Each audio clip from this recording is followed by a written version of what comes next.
राजस्थान की सूखी धरती पर अरावली की पहाड़ियों के बीच एक ऐसा किला खड़ा है जिसे देखकर आज भी लोगों की रूह कांप जाती है। एक ऐसा स्थान जहां सूरज ढलते ही इंसानों का जाना मना है, जहां सरकारी बोर्ड चेतावनी देती है, सूर्यास्त के बाद प्रवेश विसर्जित है। जी हाँ, आज हम बात करने वाले हैं भानगढ़ के किले की, जिसे भारत का सबसे डरावना और रहस्यमयी स्थान माना जाता है। भानगढ़ का किला इस दुनिया का सबसे हॉन्टेड किलों में से एक माना जाता है। क्या आपने कभी ऐसा सोचा है? एक पूरा शहर एक ही रात में कैसे उजड़ सकता है? क्या सच में आत्माएं आज भी भटकती है? और क्या एक तांत्रिक का श्राप एक पूरे साम्राज्य को पूरा खत्म कर सकता है?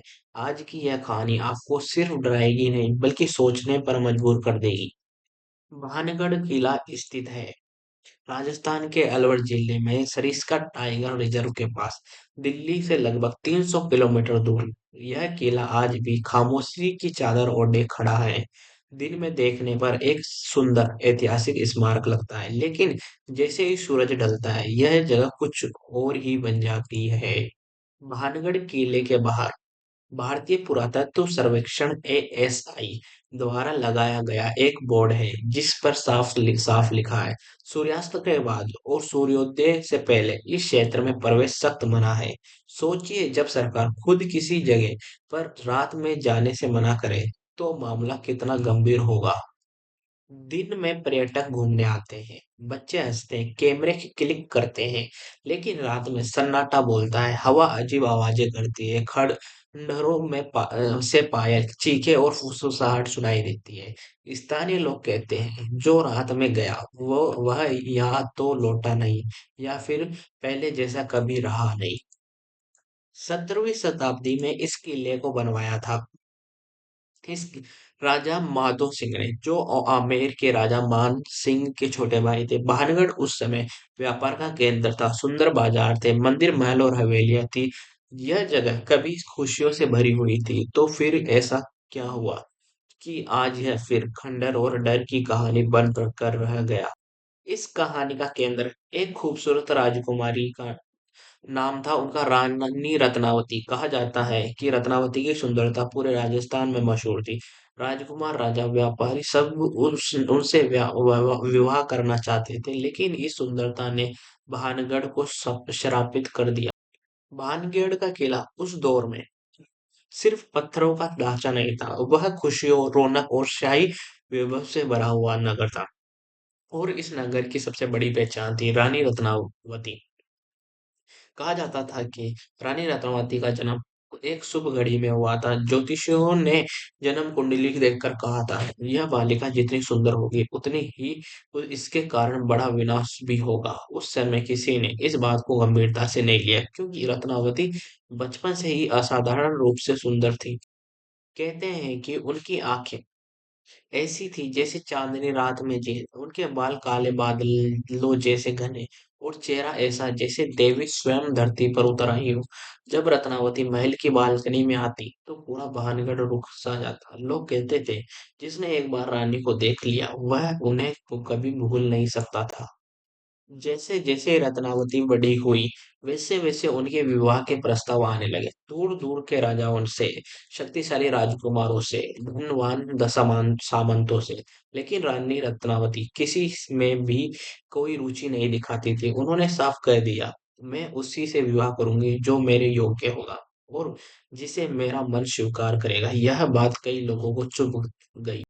इन्हीं लोगों में से एक था सेवड़ा। सिंधु सेवड़ा कोई साधारण इंसान नहीं था, वह था काले जादूगर का जानकार, तंत्र मंत्र में निपुण और आत्माओं से संवाद करने वाला तांत्रिक। वह पास ही के गांव में रहता था और उसकी पहचान थी डर और अंधकार।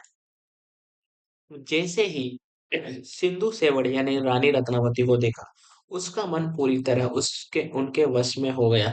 लेकिन यह प्रेम नहीं था, यह था जुनून, हवस और अंधकार की भूख। उसने कई बार रानी तक संदेश भिजवाए, लेकिन हर बार उससे ठुकरा दिया गया।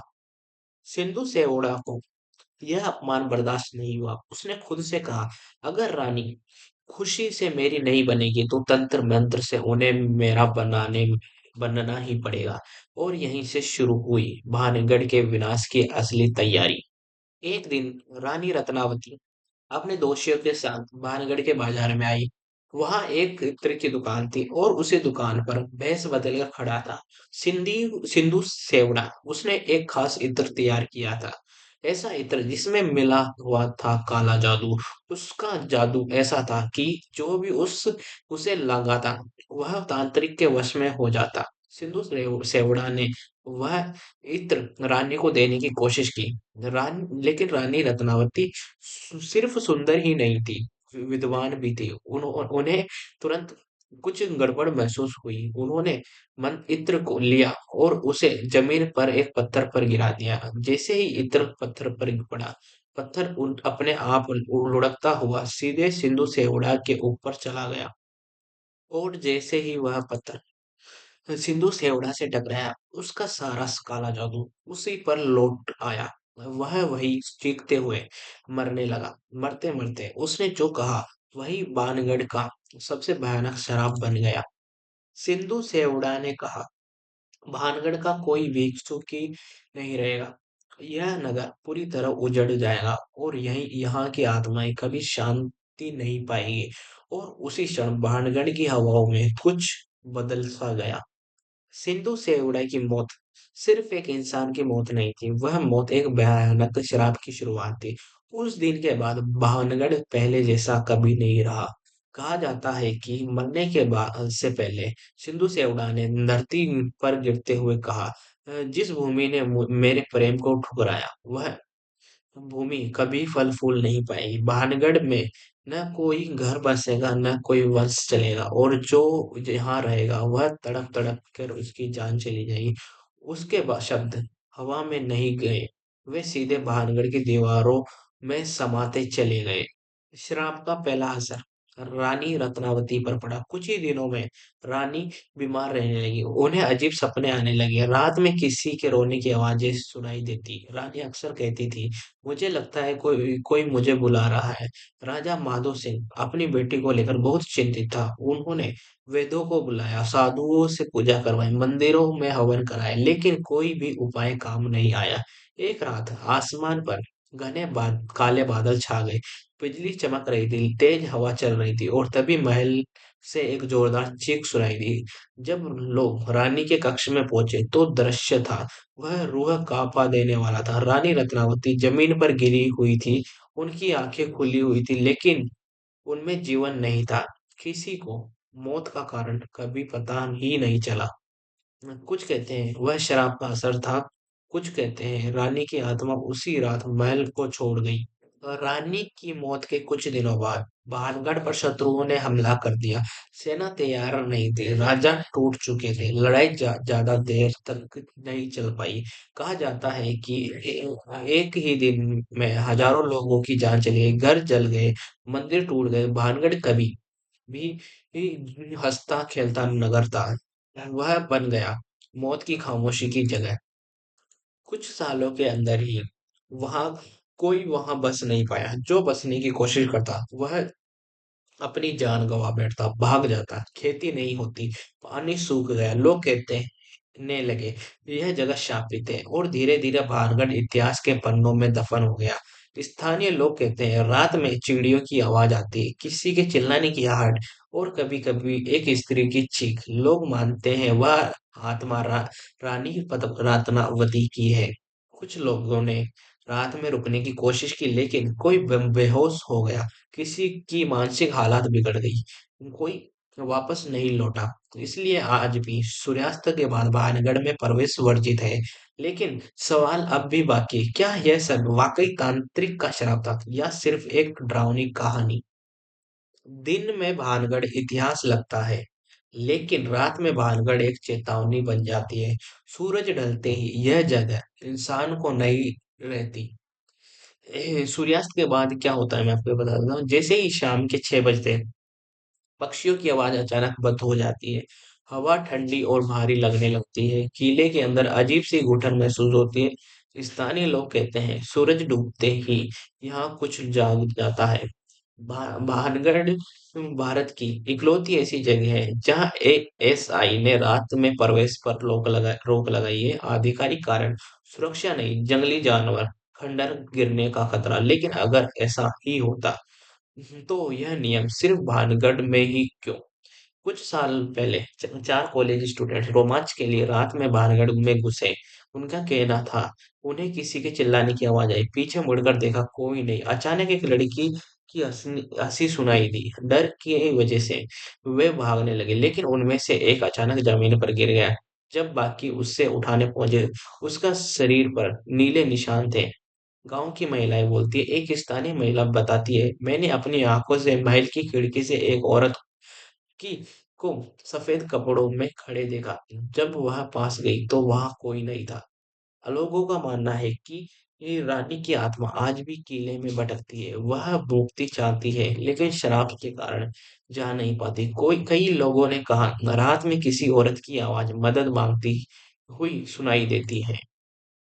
कई बार वैज्ञानिक और पैरानॉर्मल टीमों ने यहाँ रिसर्च की, पर परिणाम कैमरा अपने आप बंद हो गया, बैटरी अचानक खत्म हो गई, रिकॉर्डिंग में अजीब फुसफुसाहट मिली। कोई भी ठोस जवाब नहीं दे पाया। भानगढ़ में हवा कभी सीधे नहीं चलती। लोग कहते हैं कभी तेज झोंके, कभी पूरी शांति, कभी अचानक ठंड। ऐसा लगता है जैसे हवा में किसी की सांसें घुली हो। कुछ लोग वो जो रात में गए और लौट आए, उनके साथ अजीब बदलाव दिखे, जैसे चुप रहने लगे, डरावने सपने, किसी अनदेखी चीज से बात करना। इसलिए ग्रामीण लोग कहते हैं भानगढ़ शरीर नहीं, दिमाग तोड़ता है। लेकिन सवाल अब भी वही है, क्या सच में आत्मा है या यह सिर्फ डर और माहौल का खेल? तांत्रिक का श्राप और रानी रत्नावती की मौत, उजड़ा हुआ भानगढ़ और रात में हवे होने वाली घटनाएं। लेकिन अब सवाल यह है, क्या यह सब वाकई अलौकिक है या फिर इसके पीछे कोई सच्चाई भी है? इतिहासकार कहते हैं युद्ध के बाद कई शहर उजड़े, लेकिन वे दोबारा बस गए। पर भानगढ़ कई बार कोशिश हुई, लोगों ने घर बनाए, खेती की, लेकिन हर बार फसल सूख गई, बीमारियां फैली, लोग डर कर भाग गए। स्थानीय मानते हैं यह धरती स्वीकार नहीं करती। भानगढ़ के खंडरों में आप देखेंगे ज्यादातर घरों की छतें टूटी हुई है, कोई भी इमारत पुरानी नहीं लगती। लेकिन लोक कथा कहती है तांत्रिक ने श्राप दिया था, अगर कोई घर पूरा बना तो वह गिर जाएगा। आज भी जो भी निर्माण होता है वह अधूरा रह जाता है। कुछ शोधकर्ताओं का मानना है कि इस इलाके में मैग्नेटिक फील्ड अलग है। मैग्नेटिक फील्ड अलग है, इससे इंसानों को घबराहट, भरम और डर होता है। लेकिन सवाल यह है, फिर इन आवाजें, आकृति और अनुभव कैसे समझाए जाए?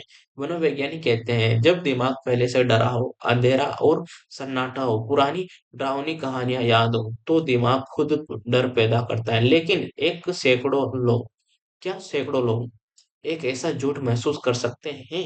भारत में तंत्र विद्या को नकारा नहीं जा सकता। कई मान्यताएं कहती है तांत्रिक की मृत्यु अधूरी साधना में हो तो उसकी ऊर्जा जगह से जुड़ जाती है। क्या भानगढ़ आज भी उसी ऊर्जा में फंसा है?